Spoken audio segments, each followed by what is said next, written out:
Hi everyone, welcome back to another episode of How to Login. In today's tutorial video, I'm going to show you how to stream Netflix on Discord. Before beginning, if you are watching us for the first time, subscribe to our channel by hitting the subscribe button. Also press the notification bell icon so that you'll never miss another update from us. If you'd like to stream your Netflix with Discord, go open a web browser and navigate to the Netflix website. Make sure you're signed into your Netflix account. Once you are, at the same time, open Discord application and make sure you're signed into your Discord as well. Select a voice channel first.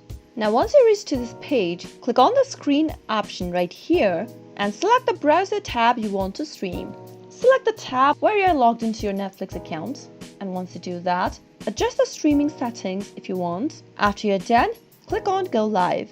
Now, you are sharing your screen with your friends. All you need to do is go to the tab where you're logged into your Netflix account and start streaming a movie by selecting one from the list. Whatever is playing on your screen right now will be streaming on your Discord app. That way, you'll be able to share your Netflix screen on Discord. I hope you found the video to be helpful. If you did, go ahead and give us a thumbs up and comment down below in the comment box if you have a question or a feedback for us. I'll be back soon with more tutorial episodes.